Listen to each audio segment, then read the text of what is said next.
Bonjour tout le monde, j'espère que vous allez bien, j'espère que vous vous portez bien, que la santé va bien aussi. J'espère que votre entourage n'est pas impacté par la situation et en espérant que il y aura des améliorations d'ici la fin de l'année, bien entendu. La situation, il reste toujours un peu plus compliqué vu le nombre de cas, le nombre de décès, le nombre de gens qui sont affectés par le coronavirus. Donc voilà, on est là en train d'observer tout ça et on se demande, euh, l'évolution de la situation, comment ça va se passer, comment on va gérer la suite des choses. Là, on est par exemple impacté, vraiment impacté par le coronavirus parce qu'il n'y a pas on n'a pas un plan d'action qui est, on va dire, allez, J-40 ou J-50 ou J-365 jours. On ne sait pas. On a une rentrée scolaire qui est déclarée officiellement le 7 septembre. Et on a des parents qui sont là en train de culpabiliser, euh, peut-être par un manque de maîtrise du système scolaire ou du programme scolaire. Et ça, je comprends sincèrement et je comprends cette situation. Il y a certains parents, sincèrement, ils sont entre deux dilemmes en fait. Ils sont dans un dilemme qui est quand même fou de se dire les enfants d'abord, leur éducation. Je gagne ma vie pour que je puisse leur offrir une éducation et j'exclus pas, pardon, les gens sincèrement qui sont dans une situation qui est assez critique. Ça veut dire qu'il n'y a pas de revenus, il n'y a pas les moyens pour permettre aux enfants de faire des cours à distance. Donc on est en train de leur dire, bah, écoutez, allez, vous jetez à la gueule du loup et vous gérez la situation comme vous pouvez. On est dans un flou total, mais ce n'est pas une raison de se décourager. En fait, c'est des choses qui arrivent. Certes, on n'a pas été préparé, on n'a pas les outils pour affronter la situation et on n'a pas vraiment travaillé un petit peu on n'a pas amélioré notre système d'éducation nationale marocaine, on n'a pas amélioré le système de santé, ça veut dire d'inclure dans le programme de santé comment on gère une pandémie, comment rassurer les gens, comment s'auto-protéger, comment protéger les autres, c'est quoi les outils qui doivent être à ma disposition. Voilà, en fait, c'est tout un packaging qui est quand même compliqué, il faut le prendre et faire avec. Aujourd'hui, on a une rentrée scolaire, on a des parents qui sont carrément un peu déboussolés entre je m'engage à les envoyer, je m'engage pas à les envoyer, je prends la responsabilité, je prends pas la responsabilité. En fait, il y a un tout qui fait qu'aujourd'hui, la situation quand même reste quand même assez compliquée. Donc depuis depuis le mois 3, le mois de mars, en fait, on n'a pas eu un flux d'informations qui est assez cohérent pour nous dire que la situation d'ici 3 mois ou là d'ici 6 mois ou là d'ici un an va être telle, les mesures à prendre en considération et l'engagement des parents du citoyen marocain et ça pour gérer en fait toute la stratégie pour combattre vraiment, pas combattre que le coronavirus, mais combattre les effets sur notre économie, sur notre santé, sur notre façon de vivre, sur notre morale qui joue énormément, sur notre capacité vraiment de résister. Donc aujourd'hui, on a des parents, entre ceux qui vont envoyer leurs enfants à l'école, entre ceux qui se décident ou pas de démarrer une année scolaire, et entre ceux qui sont entre en fait les deux. Ils savent pas. Je veux garder mon enfant, mais j'ai pas les capacités ou j'ai pas le. En fait, j'ai pas la théorie. J'ai jamais été formée pour gérer tel cas. Donc aujourd'hui, vous avez des enfants qui vont rester à l'école. Moi, ce que je vous propose est très simplement, d'abord d'essayer de minimiser l'impact du coronavirus sur la santé morale de vos enfants. D'accord? Il y a des enfants qui sont plus fragiles que d'autres. Il y a des enfants qui sont beaucoup plus matures que d'autres pour comprendre la situation. Il y a des enfants, sincèrement, qui sont pour le système scolaire. Il y a d'autres qui ne sont pas du tout pour le système scolaire actuel. Donc voilà. Donc il faut aménager tout ça et trouver une solution qui correspond à chacun. J'ai mon enfant qui va rester à la maison. Donc aujourd'hui, je dois le préparer maintenant. On a une rentrée scolaire pour le 7 septembre, qui est la semaine prochaine, bien entendu. Et c'est maintenant où je vais m'engager, moi, à instaurer un rythme. Le rythme fait que mon enfant doit se coucher à 8 heures pour se réveiller le lendemain à 8h, 8h30. Et petit à petit, on va augmenter la dose. Je dois maintenant mettre en place des acquis, ça veut dire les préparer un petit peu à revoir toutes les bases les plus simples, les tableaux de multiplication, la conjugaison, l'orthographe, un peu de sciences, un peu de géographie, donc un tout petit peu de tout, et travailler tout ça doucement avec des jeux, avec des petites cartes qu'on va préparer, voilà. Donc on va essayer de préparer tout ça pour que l'enfant à la rentrée officielle, il la fasse soit à la maison, soit à l'école. Mais on va faire tout pour les aider. Donc les parents qui vont le faire à la maison, il y a des sites internet que je peux vous les envoyer ou je peux vous les montrer si vous le souhaitez, où il y a tous les cours nécessaires pour tel ou tel niveau. Donc c'est à vous en fait d'imprimer ces jeux et faire des impressions de cours comme un prof en fait. Il n'y a pas le choix, hein, on va dire les choses telles qu'ils sont, hein, on va devenir des profs parce qu'on n'a pas le choix. On n'est pas prêt, on n'est pas formé, on n'a pas la pédagogie, mais voilà, on a choisi d'être parents, il faut aller jusqu'au bout. Donc on va faire des impressions de cours et on va essayer d'instaurer un système du réveil du matin, d'un moment de détente, d'un démarrage doucement, sans les brusquer et sans vraiment les frustrer. Parce que la frustration, elle est déjà là. Surtout, je parle de certains enfants qui ont vraiment été confinés, hein, des enfants qui ont vraiment été confinés, des parents qui ont vraiment joué le jeu. Et ces parents-là, j'aimerais bien les remercier parce que c'est des gens sincèrement qui jouent le jeu. Parce que c'est un jeu. Et c'est soit on joue tous le jeu, soit on est tous foutus. Donc moi, je remercie infiniment les parents qui ont confiné leurs enfants, des parents qui ont pris les mesures sanitaires nécessaires pour combattre le corona. Des gens qui se sont dit, bah écoutez, cette année, c'est une année spéciale, donc des mesures spéciales, pas de vacances, pas de contact avec des gens d'extérieur, énormément de choses qu'on faisait avant qui vont changer, mais ça n'a pas empêché qu'ils ont découvert d'autres... Voilà, il y a des gens qui ont découvert des talents, il y a des gens qui apprécient vraiment leur vie de couple, il y a des gens qui ont développé une espèce d'alchimie avec son entourage trop proche, ça veut dire sa vraie famille, la petite famille telle qu'on la connaît tous.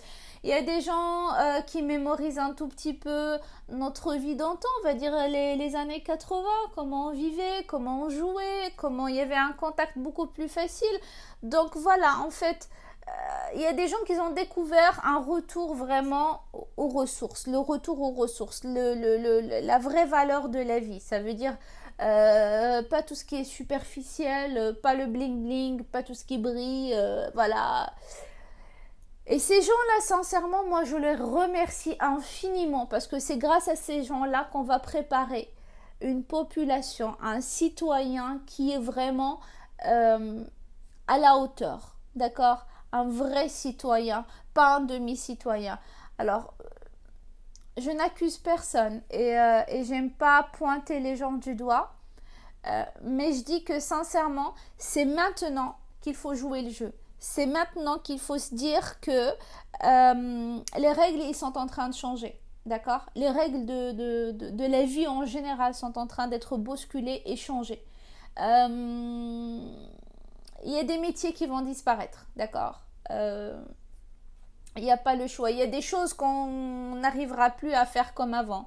le contact va devenir un tout petit peu plus compliqué, plus difficile. Je parle d'une certaine catégorie parce qu'il y en a certaines qui n'est pas du tout prête pour tout ça. Donc voilà, revenons à l'essentiel, c'est que on va accompagner ces enfants pour faire une rentrée scolaire normale. Un enfant qui se lève le matin, qui prend son petit déjeuner, un enfant qui va avoir déjà le bonheur d'avoir la présence d'un de ses parents, et c'est vraiment une chance pour certains. Malheureusement, c'est pas valable pour tout le monde. On va essayer de... on connaît tous le niveau de nos enfants, d'accord? On est les plus aptes à dire que mon enfant, il a tel niveau. Mon enfant, voilà ses difficultés et on est les seuls à pouvoir les aider. On est sincèrement les seuls à pouvoir les aider et les épauler. Il y a beaucoup de méthodes pour épauler et aider un enfant. Tout simplement, il faut se mettre dans la tête que l'école, elle est là pour apprendre, pour s'améliorer et pour se préparer pour un futur professionnel. D'accord? Ou pas. Chacun a sa façon de voir la vie et chacun il a des capacités spécifiques pour aborder la vie. Donc, on est là pour apprendre et pour avoir un maximum de bagages. D'accord? On va avoir un maximum de bagages pour réussir dans l'avenir. On va essayer d'aider ces enfants, de les accompagner, de les encourager et surtout de les sensibiliser à la situation actuelle qui est le coronavirus. Il n'y a pas que le coronavirus, il y a eu d'autres fléaux avant. Il y a eu le SRAS, il y a eu le H1N1, il y en a eu énormément. Sauf que le changement actuel, c'est le nombre de personnes affectées par le corona qui augmente. D'accord? Donc, on va faire tout le nécessaire pour accompagner nos enfants. Donc, des sites internet actuellement qui nous aident à nous former. On va jamais devenir prof, mais qui nous forment à aider et à accompagner nos enfants. Donc, on peut les aider et les accompagner par énormément d'outils. Ça peut passer par les jeux, ça peut passer par des vidéos, ça peut passer par, je sais pas, des dessins. Il y a énormément de moyens d'aider nos enfants à améliorer leur système à l'école. Donc, le but aujourd'hui, c'est de se dire et de se décider comment on va aborder la suite des choses. Il ne faut pas prendre des décisions à court terme. C'est une situation qui est quand même compliquée et elle n'est pas encore finie. On est en plein dedans, d'accord? On est minimum pour 2-3 ans pour une situation qui est quand même, qui aura un impact qui est assez impressionnant sur la société telle qu'on la connaît actuellement. Donc il faut avoir une vision à long terme. Aujourd'hui, on ne peut pas se permettre de se dire écoutez, je vais dire à mon enfant pour ce mois-ci, il va rester à la maison, on verra le mois prochain. Non, il faut se décider maintenant des étapes à prendre en considération. Ça veut dire on a un premier trimestre, il faut savoir comment on va l'aborder pour ne rien bousculer chez nos enfants et ne pas les perturber. Donc on a ces 3 premiers mois de mettre en place des règles pour aborder ce trimestre et pour accompagner nos enfants. Il faut savoir qu'on risque d'aborder l'année prochaine 2021 de la même sorte. On ne connaît pas le développement de la situation, on n'a pas une vision qui est assez claire et logique de la suite des choses. On ne sait pas l'évolution de la pandémie, comment ça va se passer. Il y a beaucoup d'enjeux politiques, il y a des enjeux économiques, il y a des jeux sanitaires. Tout ça combiné, ça embrouille un petit peu, ça brouille un peu la vision à long terme. Donc c'est à nous, autant que citoyens, on ne va pas attendre les décisions du gouvernement. Le gouvernement, il gère comme il peut. Chacun connaît les capacités de ses gouverneurs ou de ses gouvernements qu'il a choisi, qu'il a mis en place. Qu'on soit bien d'accord. Donc on connaît tous la capacité et l'impact des décisions de nos gouvernements. C'est aux citoyens actuellement de prendre des décisions claires, faciles et très simples. Il faut faire dans la simplicité, pas trop de se compliquer la vie. Je fais une entrée scolaire, je m'engage à envoyer mon enfant, c'est à moi de prendre en charge mon enfant, de le protéger contre le coronavirus. Attention, le protéger contre le coronavirus, je ne vais pas dire qu'on va être à 100% à se laver les mains, à porter le masque. Ça, c'est des moyens qui évitent qui nous impacte le moins et qui nous protège un tout petit peu contre le coronavirus. On vit, on grandit avec des virus, avec des microbes, d'accord? Notre corps, il développe son système immunitaire par rapport à son environnement. L'environnement actuel, c'est le coronavirus. Est-ce qu'on va sauver tout le monde? Non. Est-ce qu'on va tous être impactés par le coronavirus? Non. Est-ce qu'il y a des porteurs sains? Oui. Est-ce qu'il y a des gens qui sont plus fragiles que d'autres? Oui. Donc tout ça combiné, ça fait qu'aujourd'hui, le coronavirus est un fait. Le système immunitaire de chacun est un fait. Et les possibilités qu'on va mettre pour combattre tout ça, c'est une autre question. On ne va pas vivre dans un monde stérile, hein, stérilisé, tout propre, pas de microbes, rien. Plus on se met à l'écart d'une vie normale, un virus, un microbe, poussière, plus notre système immunitaire il baisse. Et plus le contrôle va être difficile pour gérer tout ça. À un moment donné, il n'y a pas le choix, il n'y aura pas le choix. Il faut qu'on sorte, il faut qu'on arrive à vivre avec ce fléau.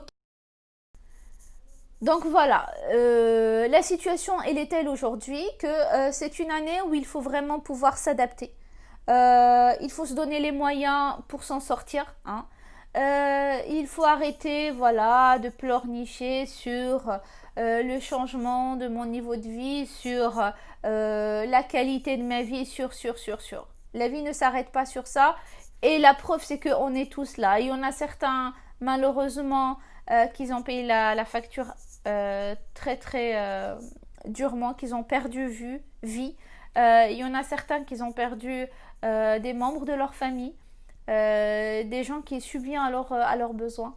Et en fait, c'est une situation qui va un tout petit peu nous booster, soit soit nous rendre vraiment feignants à attendre une solution qui va nous tomber sur la tête. La solution, c'est nous. La problématique, c'est nous aussi. Le corona ne se développe pas s'il n'y a pas un être humain. Mais un être humain peut combattre une coronavirus ou peut combattre une pandémie parce qu'il a un système immunitaire qui va l'aider à développer une immunité. Le vaccin, pour l'instant, j'y crois pas vraiment, hein. Voilà, ma vision des choses, elle est autre. Voilà, donc moi je dis qu'on a un corps humain, on est né avec un système immunitaire, avec un système de défense qui fait que on va recevoir la maladie, on va trinquer un tout petit peu, mais on va développer le temps que notre corps se met en marche, que nos globules rouges travaillent, que nos globules blanches travaillent, que tout ça combiné ensemble fait en sorte que notre corps pourra par la suite, et heureusement que nos enfants vont développer un système immunitaire qui va les aider à combattre les fléaux qui sont là pour l'instant. Il y en aura sûrement d'autres. C'est pas la première fois, ce sera pas la dernière fois. Donc, il faut sincèrement se mettre en marche, mettre en place des solutions à long terme, je précise. Des solutions d'ici la fin de l'année. C'est pas des solutions d'ici 15 jours. C'est pas on va tester l'école à la maison pendant une semaine et je sais pas ce qui va se passer par la suite. Ça ne peut pas marcher comme ça. Il faut préparer vos enfants. Il faut vous préparer. Il faut préparer une pédagogie pour la suite. Je vous remercie et on se retrouve pour une nouvelle vidéo. Merci pour vos encouragements et on se dit à très bientôt.